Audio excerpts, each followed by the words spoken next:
नमस्कार दोस्तों, आज के इस वीडियो में हम डिस्कस करेंगे क्राउन सामान्य ज्ञान के इस बुक का चैप्टर नंबर 6.8 जिसके अंतर्गत हम लोग पढ़ने वाले हैं जल संसाधन को। जी हाँ, इस चैप्टर में हम पढ़ेंगे भारत में सिंचाई व्यवस्था किस प्रकार की है या फिर हमारे पास जो सिंचाई के साधन हैं वो कौन कौन से हैं, और उसके बाद हम डिस्कस करेंगे परियोजना को, हम डिस्कस करेंगे बहुउद्देशीय परियोजना को। तो इन तमाम सब बातों को जानने के लिए जल्दी से ओपन करिए ये वाली बुक, और इस बुक में आपको मिलेगा पेज नंबर 199 जहां पर आपको मिलेगा ये वाला चैप्टर जल संसाधन। तो चलिए अब बिना वक्त गवाए शुरू करते हैं आज का अपना ये वीडियो। जल संसाधन एवं बहुउद्देशीय नदी घाटी परियोजना, chapter number 6.8 and page number 199। दोस्तों, योजना आयोग ने भारत में सिंचाई संबंधी योजनाओं को 3 भागों में बांटा है। ध्यान रखिएगा कि योजना आयोग जिसकी स्थापना 1950 में हुई थी और इसका वर्तमानिक नाम क्या है, नीति आयोग। और पिछली क्लास में हमने डिस्कस किया था नीति आयोग की फुल फॉर्म क्या होती है। ठीक है, नीति आयोग के वर्तमान में अध्यक्ष कौन है, इसके उपाध्यक्ष कौन है, और वर्तमान में इसके सीईओ का नाम क्या है। ये सभी बातों को अगर आप आज के डेट में जानते हैं, लास्ट वीडियो में 6.7 चैप्टर में डिस्कस किया था हमने, तो जल्दी से आप मुझे कमेंट करिए इन सभी के नाम। आगे बढ़िए, पिछला समेट के रखिए। दोस्तों, सिंचाई संबंधी योजनाओं को 3 भागों में डिवाइड किया गया है। पहला आपका है मृत सिंचाई योजना। इसके अंतर्गत दोस्तों वो जमीन आती है, वो एरिया आता है जो 10 हेक्टेयर से लेकर के अधिक की कृषि योग्य भूमि होती है। और जो सेकंड जो होता है वो होता है मध्यम सिंचाई योजना। इसमें आपका 2000 से लेकर के 10,000 हेक्टेयर की भूमि आती है। ठीक है, इतने साइज में अगर कोई सिंचाई वगैरह योजना वगैरह होगी उसको बोलेंगे मध्यम सिंचाई योजना। और नेक्स्ट है आपका लघु मतलब छोटा सिंचाई योजना। इसमें आपके 2000 हेक्टेयर्स या उससे कम की भूमि आती है। ये आपको तीनों पॉइंट ध्यान रखने हैं। एग्जाम में आपसे पूछता है कई बार कि मध्यम सिंचाई योजना के अंतर्गत कितना क्षेत्रफल काउंट किया जाता है, फिर कितना क्षेत्रफल आता है। तो आप बोलोगे मध्यम सिंचाई 2000 हेक्टेयर से अधिक, 10,000 हेक्टेयर से कम, 2K टू 10K। राइट, तो ये सभी फिगर आपको अच्छे से पेन डाउन कर लेनी है अपनी बुक में। ये प्लीज़ आप ध्यान रखिएगा। अच्छा, एक क्वेश्चंस और आपसे बन जाता है, कई बार एग्ज़ाम में पूछा गया है, वो ये कि आखिरकार जो भारत के पास जो जल है, पूरे वर्ल्ड का कितना परसेंट भाग पर जल पाया जाता है। तो पूरा जैसे कि हमारे वर्ल्ड में जो भी हमारा 100% जल है, तो 4% जल भारत के पास है। ध्यान रखिएगा, 4% जल क्या है, भारत के पास है। जबकि जनसंख्या कितनी है, 17.7% पूरे वर्ल्ड की। अब यहाँ पे सिंचाई के क्या क्या साधन होते हैं। सिंचाई के दो साधन हैं, एक आपका है भूमिगत जल और एक है आपका धरातलीय जल। ध्यान रखिएगा, एक आपका भूमिगत जल है और एक है आपका धरातलीय जल। और भूमिगत जल में आपके आते हैं कुएं, नलकूप, और धरातलीय जल में आपके आते हैं तालाब और नहर। मोस्ट टाइम पे पॉइंट ध्यान रखिएगा कि कुआं और नलकूप भूमिगत जल का एक बहुत ही बड़ा एग्जाम्पल है, और धरातलीय जल का आपका तालाब और नहर है। राइट, अब यहाँ पे दोस्तों आपको एक चीज़ और ऐड करनी है कि संविधान के कौन से अनुच्छेद में जल के संबंध में केंद्र और राज्यों के दायित्वों का निर्धारण किया गया है। याद करिए, एसएससी एमटीएस में, एसएससी 10+2 मतलब सीएचएस वाले एग्जाम में क्वेश्चन पूछा गया ये आर्टिकल। तो भारतीय संविधान का आर्टिकल नंबर जो 246 है एंड 262, इन दोनों ही आर्टिकल में केंद्र और राज्य के बीच में क्या दायित्व होगा जल को लेकर के, इस बात का उल्लेख किया गया है। इस आर्टिकल को भी आप इस बुक के साइड में जरूर लिखिएगा। अब यहाँ पे दोस्तों अगर हम बात करेंगे कि अगला पॉइंट है आपका सर्वाधिक सिंचित क्षेत्रफल वाले 5 राज्य कौन कौन से हैं। सबसे अधिक जो सिंचित क्षेत्रफल वाले जो 5 राज्य, इसमें नंबर 1 पे आपका आएगा उत्तर प्रदेश, सेकंड में राजस्थान, थर्ड में पंजाब, मध्य प्रदेश एंड फिफ्थ पे आपका आंध्र प्रदेश। एग्जाम में आपसे क्वेश्चन पूछा जाता है कई बार कि आखिरकार सर्वाधिक सिंचित वाले क्षेत्र वाले 5 राज्यों को सही क्रम में लगाओ। अगर आपको सही सीक्वेंस याद है तभी आप इसको सही सीक्वेंस में लगा सकते हैं अपने रियल एग्जाम में, तो इस चीज़ का प्लीज़ ज़रूर ध्यान रखिएगा। उसके बाद आपको ध्यान रखना है यहाँ पर कि कुएं वाले सीड्स ऐसे 3 राज्य हैं जो कुओं के द्वारा अपने खेतों पर सिंचाई करते हैं। इसमें प्रथम स्थान पे गोवा है, सेकंड में महाराष्ट्र, थर्ड में आपका राजस्थान। और तालाब वाले कौन से हैं, तो तालाब में आपका आएगा प्रथम स्थान पे महाराष्ट्र है जहाँ पर तालाबों के द्वारा सिंचाई होती है, सेकंड में आपका आंध्र प्रदेश, थर्ड में आपका बिहार। भारत में सिंचाई का मुख्य साधन क्या है दोस्तों, ये है आपकी नहर। अच्छा, नहरों का देश किसे बोलते हैं? ये उपनाम किस देश का है? 3323 किलोमीटर, ये हिंट है। जो बच्चे सीरीज को लगातार फॉलो कर रहे हैं वो कमेंट जरूर करेंगे। आपका पड़ोसी देश है, हमारा पड़ोसी देश है ना, 3323 किलोमीटर। मैंने क्या पिंच करा आपको, याद करो। समझ गए होंगे अपनी बातों को, चलो ठीक है। और जो न्यू स्टूडेंट है वो जल्दी से बुक को मार्केट से बाय करिए, हाईलाइट करिए बुक को तरीके से कि सिंपल सा फंडा ये है कि 10 किताब को एक बार में ना पढ़ने से ज़्यादा अच्छा किसी एक किताब को तरीके से पढ़ लेना। टाइम लगेगा, लगने तो कोई दिक्कत नहीं, लेकिन जब जो बुक्स फिनिश होगी आपका कॉन्फिडेंस अच्छा खासा बूस्ट होगा। एग्जाम में कॉन्फिडेंस लेके जाना है या फिर भटकती हुई आत्मा को लेके जाना है एग्जाम में। 10 दिन वहाँ पढ़ा, 2 दिन वहाँ पढ़ा, 4 दिन उस वीडियो, 5 दिन उस वीडियो पर, ऐसे 4-5 साल किल करोगे, ख़राब करोगे। ज़रा अच्छा की तरीके से अभी पढ़ लो। जो भी मोस्ट टाइम पे पॉइंट होंगे उन सबको मैं इस बुक में भी कवर करवाते रहूँगा। बात करते हैं दोस्तों, सरहिंद नहर कहाँ पे स्थित है, आपसे पूछता है। सरहिंद नहर किस नदी पर बनी है दोस्तों? तो ये बनी है आपकी सतलुज नदी पर, और ये कहाँ पे स्थित है? पंजाब में। नागल बांध या फिर भांगड़ा नहर, ये दोनों कहाँ पे स्थित है? पंजाब में। कौन सी रिवर पर? ये तीनों के तीनों जो नहर है ये आपकी सतलुज नदी पर स्थित है। नेक्स्ट पॉइंट आपका है, उत्तराखंड में एक शारदा नहर है, ये कहाँ पर है? गोमती नदी पर स्थित है। और उड़ीसा में आपको लिखनी है महानदी डेल्टा, ये बनी है महानदी पर। अच्छा, महानदी की लंबाई कुल कितने किलोमीटर है? महानदी की जो लंबाई है कुल कितने किलोमीटर है? उसके बाद दोस्तों, पश्चिमी साइड में फ्लो करने वाली रिवर एंड पूर्वी साइड में फ्लो करने वाली रिवर की कुल लेंथ कितनी है, ये भी आप मुझे लिख के भेजो। पता है मुझे, अब थक चुके हो, पक चुके होंगे सर, इतना मत पूछो प्लीज़। बुक तो टाइम पे फिनिश करवाओ, आप तो बेफालतू में क्लास को खींच रहे हो। ऐसे भी लगता है कुछ लोगों को, भले ही खुद को याद ना हो, जो न्यूज़ स्टूडेंट होते हैं उन्हें भले ही याद ना हो। ये क्लास में खींच नहीं रहा, ये क्लास तरीके से मैं कवर कराना चाहता हूँ, रिवीजन भी होना जरूरी है ना आपका। सो यहाँ पे अगर हम बात करेंगे, महानदी की लंबाई कितनी होती है? 815 किलोमीटर। गोदावरी की 1465, कृष्णा की 1401, कावेरी की 800 किलोमीटर। और ये ईस्ट के साइड में फ्लो करती हैं, बंगाल की खाड़ी में गिरेंगी, डेल्टा बनाएंगी, इसलिए मैंने आपसे चीज़ें पूछी थी। नेक्स्ट पॉइंट आपका है झारखंड कनाडा बांध की नहरें कहाँ पे स्थित है? ये झारखंड में स्थित है। और गंडक बांध ये योजना कहाँ पे स्थित है? ये झारखंड में है। दोस्तों, योजना से संबंधी जो केवल पानी से संबंधित एक्टिविटी करेंगी, जो सिंचाई से संबंधित होंगी वो कराती है योजना, और एक होती है बहुउद्देशीय परियोजना। इस टर्म को हम अगले पेज पर डिस्कस करेंगे इस बुक की। राजस्थान में दोस्तों एक आपकी है सोम कलश अम्बा परियोजना, और जवाई बाद परियोजना, ये कहाँ पर है? जवाई नदी पर। और एक है आपका बोंकली परियोजना, कहाँ पर स्थित है? सोकर नदी पर। महाराष्ट्र में आपकी एक है वीर परियोजना, नीला रिवर पर, एंड गिरना परियोजना, गिर नदी पर या फिर गिरना नदी पर। गोदावरी डेल्टा की नहरें गोदावरी नदी पर है। कृष्णा सिंचाई परियोजना कृष्णा नदी पर है। तुंगभद्रा रिवर पर। अब बात करते हैं बहुउद्देशीय परियोजनाएं क्या होती हैं। दोस्तों, बहुउद्देशीय परियोजना वो परियोजना होती है जिसमें एक पंथ 10 काज पूरे होते हैं। मतलब एक टास्क पूरा किया, उससे काफ़ी सारा बेनिफिट मिला हमको। जिसमें आपको सिंचाई हो सकती है बांध के द्वारा, बहुउद्देशीय परियोजना के द्वारा। इसके द्वारा आपका जल विद्युत उत्पादन होता है, मृदा का संरक्षण होता है, बाढ़ से हमें कंट्रोलिंग मिलती है, बाढ़ नियंत्रण होता है, अवसाद, पेयजल, वृक्षारोपण, नौ संचालन मतलब पर्यटन को बढ़ावा मिलता है इसमें, मत्स्य पालन होता है, और वन्य जीव परिरक्षण भी यहाँ पर होता है। इसे बोलते हैं बहुउद्देशीय परियोजना। ठीक है, यहाँ तक क्लियर? कोई दिक्कत नहीं किसी को? यहाँ तक ये चीज़ें, इसकी परिभाषा आप ध्यान रखिएगा, एग्जाम में परिभाषा पूछ लेता है कई बार आपसे, तो आपको परिभाषा के बारे में भी पता होना चाहिए।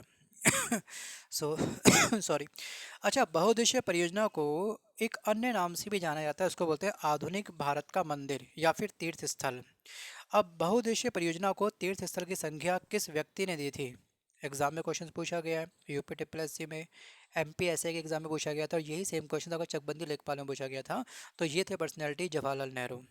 इन्होंने पहली बार बहुउद्देशीय परियोजना को तीर्थ स्थान की संज्ञा दी थी या फिर आधुनिक भारत का मंदिर की संज्ञा दी थी। अब यहाँ पे अगला पॉइंट कवर करने से पहले ना मैं एक चीज़ और ऐड करना चाहता हूँ यहाँ पर, कि जो आपका विश्व जल दिवस है वो कब मनाया जाता है? बताओ। या फिर राष्ट्रीय जल मिशन की स्थापना कब हुई थी? या फिर राष्ट्रीय जल नीति कब आई थी? 3 पॉइंट मैं आपसे पूछ रहा हूँ। विश्व जल दिवस, राष्ट्रीय जल मिशन की स्थापना, और राष्ट्रीय जल नीति कब आई थी? एग्जाम में तीनों क्वेश्चन पूछे गए हैं भाई, बताइए।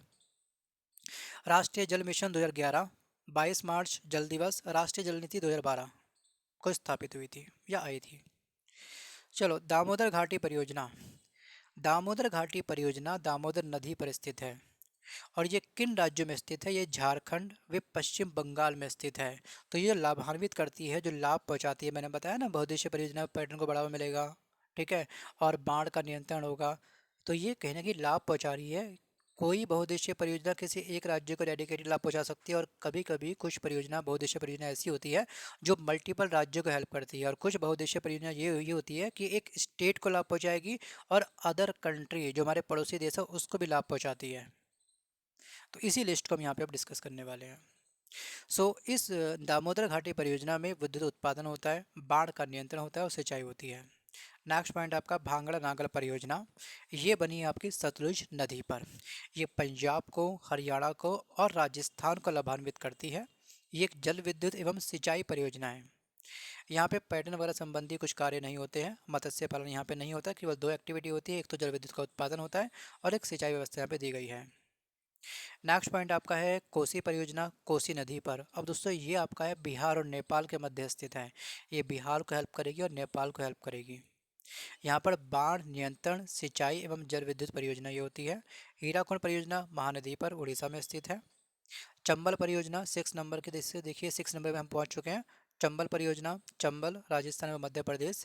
गांधी सागर बांध मध्य प्रदेश में स्थित है। राणा प्रताप सागर बांध राजस्थान में स्थित है। जवाहरलाल सागर बांध राजस्थान में स्थित है। ये सभी संबंधित है चंबल परियोजना से। नेक्स्ट पॉइंट देखते हैं एक बार। अरिहंत बांध परियोजना। इस बांध के पीछे गोविंद वल्लभ पंत सागर नामक एक कृत्रिम झील बनाई गई है। कहाँ पर बनाई गई है? ये रिहंद बांध परियोजना, इस बांध के पीछे की तरफ एक आर्टिफिशियल झील बनाई गई है, उसकी हेल्प से इस परियोजना को डिज़ाइन किया गया है, मैन्युफैक्चरिंग किया गया है। ये उत्तर प्रदेश और मध्य प्रदेश के बीच में स्थित है। इन दोनों को लाभान्वित करती है। सिंचाई एवं जल विद्युत परियोजना इसका काम होता है। थिन बांध परियोजना रावी नदी पर और पंजाब के अंदर स्थित है ये। माता टीला परियोजना बेतवा नदी पर, उत्तर प्रदेश और मध्य प्रदेश में। अच्छा, बेतवा नदी की कुल लंबाई कितने किलोमीटर है? देखते हैं अभी कितने बच्चों को याद है। जो बेतवा नदी है इसकी लंबाई कुल किलोमीटर है, कितने किलोमीटर है, सॉरी बताओ मुझको भाई। गंगा, यमुना, कोसी, बेतवा, सोन सब डिस्कस कर रखा है हमने। याद आएगा? बिल्कुल आएगा। सोच लीजिए पॉज करके, ओल्ड स्टूडेंट जितने भी हैं मुझे सबसे कमेंट चाहिए भैया।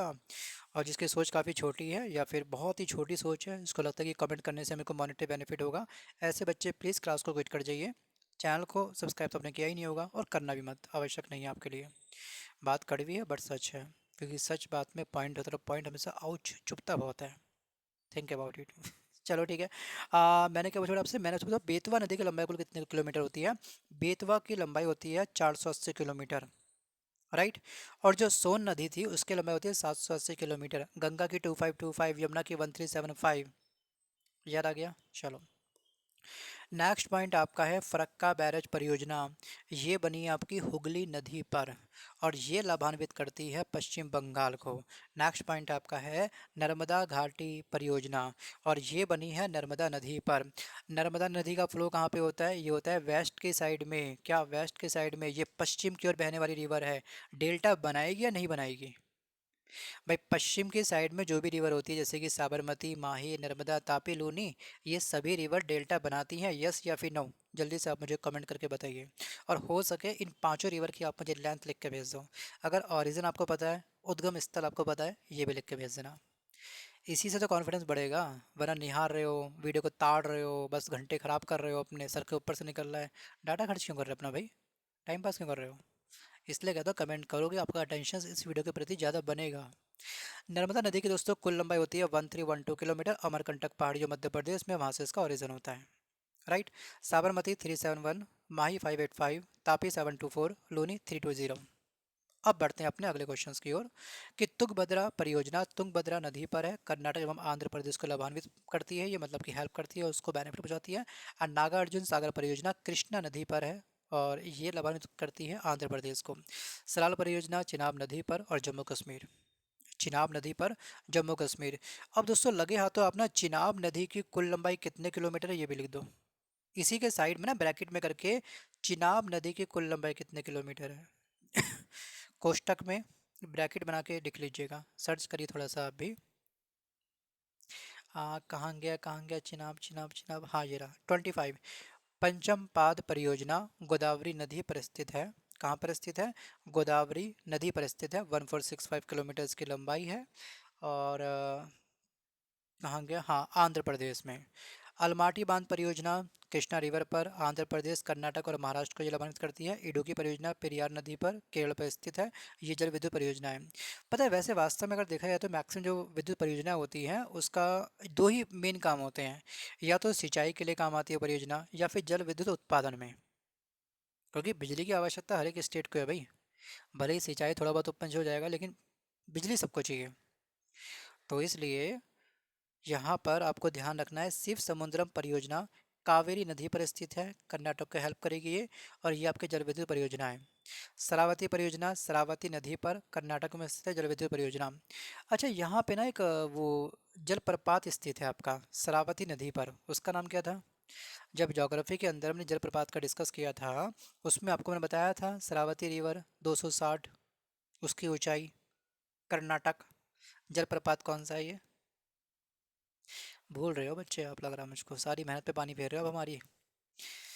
चलो, उकाई परियोजना ताप्ती नदी पर गुजरात को हेल्प करेगी ये। साबरमती परियोजना साबरमती नदी पर गुजरात को हेल्प करेगी ये। स्वर्ण रेखा परियोजना स्वर्ण रेखा नदी पर झारखंड को हेल्प करेगी। तवा परियोजना तवा रिवर और मध्य प्रदेश को हेल्प करेगी। दोस्तों, अभी ना ये चीज़ें आपके सर के ऊपर से निकलेंगी, क्योंकि अभी आप बहुत ही फास्ट पढ़ रहे हो और थोड़ा सा मतलब कि अटेंशन भी नहीं है। माइंड में चलने वाली बहुउद्देशीय परियोजना को कुछ टाइम के लिए साइड कर दो। दिमाग में चल रही है ना जो पढ़ाई से बियॉन्ड कुछ चीज़ें हैं दिमाग में, उसको हटाओ, तब पढ़ो, तब मजा आएगा। और एक वीडियो केवल 2 बार वॉच करिए। तीसरी बार आपको ज़िंदगी में कभी वीडियो वॉच नहीं करना, सीधे रिवीजन करोगे बुक में से। इसलिए कर रहा हूँ, जो एडिशनल फैक्ट मैं आपको बता रहा हूँ उन सबको बुक के ऊपर लिखिए। अलग से पेज में लिखने की आवश्यकता नहीं है, वरना क्रॉस जब आप रिवीजन करोगे ना, तब आपकी आफत आएगी अच्छी खासी। रिवीजन कर नहीं पाओगे आप, क्योंकि जैसे कि यहाँ पे ब्रैकेट में इसकी लेंथ में दोबारा लिख दोगे सेम टाइम पर, जब रिवीजन करोगे तो आप लेंथ भी पढ़ लोगे कि हाँ इसकी लेंथ इतनी थी। इसलिए कह रहा हूँ कि बुक के ऊपर लिखो। बुक आपकी अपनी है ना, किराए की बुक तो है नहीं। वापस करने जाओगे, ठीक है, वो डांटेगा आपको, क्यों भाई क्या लिखा है इसमें। लाइब्रेरी की बुक तो कुछ है नहीं आपकी, अपनी खुद की बुक्स है। तो ज़्यादा इन्वेस्टमेंट नहीं है, नहीं है तो ले आओ बुक्स मार्केट से जाकर के।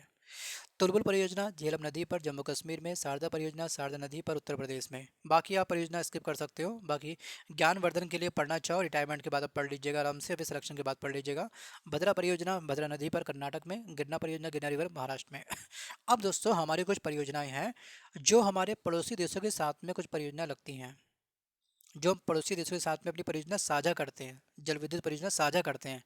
भाई कुछ उत्पादन होगा, थोड़ा तुम रखो थोड़ा हम रखेंगे। अब जहाँ पे अगर वास्तव में अपने वस्तुओं का बंटवारा होगा तो कुछ मनमुटाव भी होगा। भाई हमें कम मिला, हमें ज़्यादा मिला, या फिर जनसंख्या वहाँ की बढ़ रही है तो वहाँ की खपत ज़्यादा है तो उसको ज़्यादा विद्युत चाहिए, है ना, उसको ज़्यादा पानी चाहिए अपनी खेत के लिए। तो मन मुटाव भी होते हैं। तो यहाँ पर भारत और पड़ोसी देशों के साथ में नदी परियोजना को डिस्कस करेंगे, और भारत पाकिस्तान के मध्य विवादित नदियों और जल विद्युत परियोजना को हम डिस्कस करेंगे। पहला आपको ध्यान रखना है, चूखा जल विद्युत परियोजना। इससे संबंधित 2 राज्य हैं, भारत और भूटान। ये परियोजना किन 2 देशों के मध्य स्थित है? एग्जाम में आपसे पूछता है दोस्तों, इसका नाम है क्या? भारत और भूटान। और कौन सी नदी पर स्थित है? ये आपकी नदी है वांगचू नदी। कौन सी नदी है? वांगचू नदी। नेक्स्ट है आपका टनकपुर बांध परियोजना। ये इंडिया और नेपाल के मध्य स्थित है। और ये परियोजना किस नदी पर स्थित है? ये नदी है आपकी महाकाली नदी। अब आप मुझे नेपाल और भूटान की अंतर्राष्ट्रीय सीमा की लंबाई लिख के भेज दो। 3323 जो मैंने किलोमीटर आपको बताया था वो था इंडिया पाकिस्तान की अंतर्राष्ट्रीय सीमा की लंबाई। आई थिंक आपको वो वाला पॉइंट अब हिट हो गया होगा कि हाँ यार, वो था क्या वैसे यार, बच्चों वो था क्या? 3323 किलोमीटर था क्या? अब चलेगा पता कि आपका अटेंशन इस वीडियो के प्रति कितना है। तो माइंड में चलने वाली बहुउद्देशीय परियोजनाओं को कुछ टाइम के लिए स्टॉप करो। जो फालतू की बातें चल रही है ना, इसे बोल रहा हूँ मैं बहुउद्देशीय परियोजना। एक तो ये है जो काम की परियोजना आप पढ़ रहे हो, जो आवश्यक थी, सरकार ने बनाई, 2 देशों ने मिलकर बनाई आपस में। लेकिन जो माइंड में चलने वाली बहुउद्देशीय परियोजना है, ये आपके टाइम को किल करेंगी, आपके एग्जाम के सही रैंक को, सही स्कोर को किल कर सकती है, बर्बाद कर सकती है। तो इसको स्टॉप करना सीखो। कोसी परियोजना भारत नेपाल कोसी नदी पर, शारदा परियोजना भारत नेपाल काली नदी पर यह स्थित है। अब बात करते हैं दुलहस्ती जल विद्युत परियोजना को लेकर के। हर साल आप न्यूज़ में देखते होंगे, मन मुटाव चलते रहता है। दोस्तों, यहाँ पर ये आपकी चिनाब नदी पर स्थित है। ये इंडिया और पाकिस्तान का विवाद का विषय बना हुआ है। उसके बाद सलाल परियोजना भी कहाँ पर है? भारत पाकिस्तान में स्थित है, और ये बनी है चिनाब नदी पर। किरथई बांध परियोजना चिनाब नदी पर, इसका संबंध भी कहाँ से है? भारत पाकिस्तान से। तो मैक्सिमम जो हमारे विवाद होते हैं वो पाकिस्तान के साथ ही होते हैं। दार्जिलिंग स्थित, ठीक है, सिंद्रपोंग जल विद्युत परियोजना 1897, ये भारत की सबसे पुरानी जल विद्युत परियोजना है। एग्जाम में आपसे क्वेश्चन पूछता है कि प्रथम भारत की जल विद्युत परियोजना कब स्थापित हुई थी, तो ये हुई थी 1897 में। कब हुई थी? 1897 में। कहाँ पर? पश्चिम बंगाल, दार्जिलिंग में। और इसके बाद जो सेकंड वाली जो आई थी वो आई थी कावेरी नदी पर शिव समुद्रम जल विद्युत परियोजना स्थापित हुई थी। कब हुई थी? 1902 में। बुक्सा बांध परियोजना दार्जिलिंग में, मतलब पश्चिम बंगाल में स्थित है, और इसे 1992 में राष्ट्रीय पार्क का दर्जा दिया गया। नेक्स्ट पॉइंट आपका है कालपोंग जल विद्युत परियोजना। ये अंडमान एवं निकोबार द्वीप समूह में स्थित है और भारत बांग्लादेश के मध्य है। तिपाई मुख बांध परियोजना एवं तिस्ता नदी जल बंटवारे को लेकर के विवाद वर्तमान में चल रहा है। तो ये यहाँ पर ये चीज़ आपको ध्यान रखनी है। दोस्तों, नदियों के संबंध में पड़ोसी देशों के साथ में हमारे कुछ ट्रीटी हुई है, समझौते हुए हैं। जैसे शारदा संधि किन देश के मध्य हुई है? तो ये इंडिया और नेपाल के मध्य हुई है। कोसी संधि इंडिया और नेपाल के मध्य हुई है। गंडक संधि इंडिया और नेपाल के मध्य हुई है। गंगा संधि भी हुई है, ये एक्चुअली इंडिया और इंडिया और बांग्लादेश के मध्य हुई है। इसके अलावा दोस्तों आपको ध्यान रखना है कुछ चीज़ें और, खास तौर पे ये कि केंद्रीय जल तथा विद्युत अनुसंधान केंद्र कब स्थापित हुआ था। ये शायद मैं डिस्कस नहीं किया ना अभी शायद इस वीडियो में। चलो आप लिख लीजिएगा, ये हुआ था 1916 में स्थापित। ठीक है, हेडक्वार्टर कहाँ पर है इसका? पुणे के अंदर स्थित है। ठीक है, खड़गवासला में इसका स्थित है क्या? हेडक्वार्टर। नेक्स्ट पॉइंट आपको ध्यान रखना है कि राष्ट्रीय जल विज्ञान संस्थान की स्थापना कब हुई थी? 1978 में हुई थी। कहाँ पर है? रुड़की में। रुड़की कहाँ पर है? यूके में बेटा। यूके बोले तो उत्तराखंड, लगता काफी अच्छा ना यूके बोलने में। हाँ। अच्छा, राष्ट्रीय जल ग्रिड की स्थापना कब हुई थी? राष्ट्रीय जल ग्रिड की स्थापना हुई थी 1972 में। ये आपको ध्यान रखना है। ठीक है, ये भी आपको ध्यान रखना है। न्यूमेरिकल फिगर बुक के साइड में लिख लीजिएगा फटाफट से। और उसके बाद जो आपकी वो आई थी नमामि गंगा परियोजना। नमामि गंगा परियोजना कब स्थापित हुई थी? ये हुई थी आपकी वर्ष 2017 में। 19 दिसंबर को 2017 में इसकी स्थापना हुई थी। और राष्ट्रीय नदी संरक्षण योजना कब स्थापित हुई थी?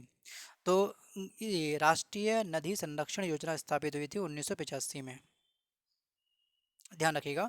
और जिसे बाद में एक्चुअली बंद कर दिया गया, इसका क्लोजिंग ईयर क्या मुझे एग्जैक्ट याद नहीं आ पा रहा। आई थिंक 2000 या फिर 2001 था इसका क्लोजिंग ईयर। लेकिन स्थापना आपसे पूछी गई है कि आखिरकार राष्ट्रीय नदी संरक्षण योजना की शुरुआत किस वर्ष हुई थी? 1985। और ये वाला क्वेश्चन आपका एग्जाम में आई थिंक अभी हुआ था ना एग्जाम, लास्ट ईयर में एमपीपीएससी में प्रीलिम्स एग्जाम में पूछा गया था क्वेश्चन ये। सो आज के इस वीडियो में बस कर इतना ही। अगला वीडियो हमारा रहेगा खनिज संसाधन से संबंधित। अगर ये वीडियो पसंद है तो वीडियो को लाइक करिए, नहीं पसंद है तो वीडियो को जम के आप डिसलाइक मार सकते हैं, कोई दिक्कत नहीं। डिसलाइक करने वाला बच्चा प्लीज़ नेक्स्ट टाइम इस चैनल पर ना आए, क्योंकि आपको पसंद नहीं आया ना शायद ये वीडियो। हो सकता है आपको कुछ पढ़ने का पैटर्न कुछ अलग हो, आप कुछ यूनिक पर्सनैलिटी हो, आप बिना बुक्स ओपन करके अपना सिलेक्शन लेना चाहते हो, ये भी हो सकता है। कुछ भी हो सकता है अब तो खैर दुनिया में, कोई बात नहीं। You are always right. ठीक है, चलिए मिलता हूँ नेक्स्ट वीडियो में, तब तक धन्यवाद, bye bye and take care.